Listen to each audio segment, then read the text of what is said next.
You're not our priority right now. That was the text. On the night I got promoted.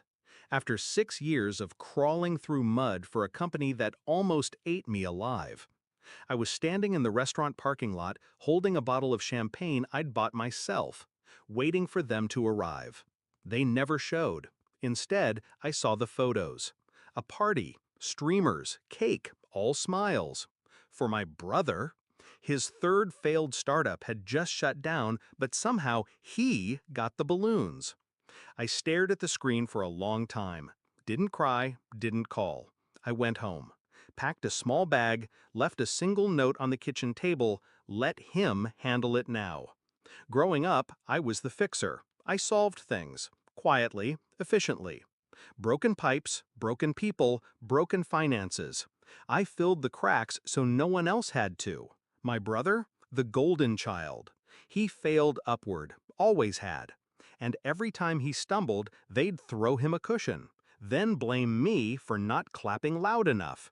Still, I stayed, because that's what loyalty looked like to me. Until I realized they only loved me when I was useful, never when I needed something back. The signs had been there. My mother forgetting I had a board presentation. My father calling me too ambitious at dinner. My brother asking if I could float him 10 grand after mocking my job. But I kept making excuses for them, until that message. 7 words that cut through every excuse like a scalpel. You're not our priority right now. That's when I stopped being theirs.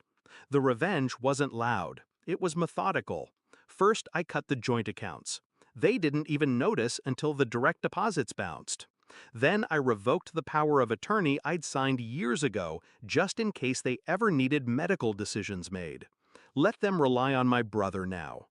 I stopped replying to group messages, left one final voicemail in the family chat, taking some space, let his handle things now. No anger, no drama, just absence. I was the spine of that household, and I quietly slipped away. The house? I stopped paying the utilities. They dumped it all on me after Dad's surgery, remember? Funny how fast a home turns cold when no one's paying the heat. Funny how fast a family panics when the one who always fixes things stops picking up the phone. But I wasn't finished. 3 weeks later, I filed a formal complaint with the IRS. Not out of spite, out of precision.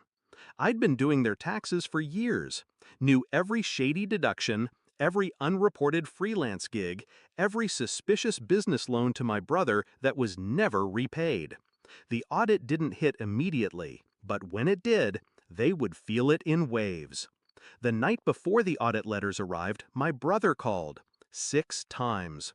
Left a message.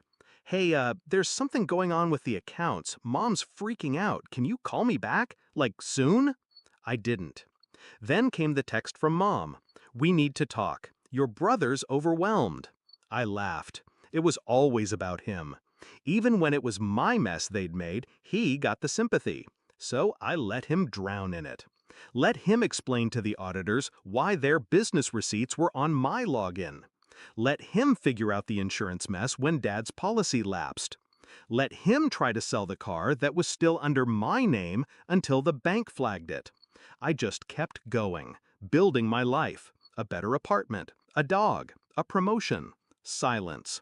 The morning it all imploded, I was sipping espresso, watching the sun rise over clean windows. 42 missed calls. Voicemails ranging from desperate to angry to pleading. I didn't answer. Instead, I texted my brother one line. Let me know how it goes. You've got this. He finally cracked a week later. Showed up at my office unannounced. He looked tired. Sweaty palms, fake smile. Can we talk? He asked. I tilted my head. About what? You know what this is about, he said.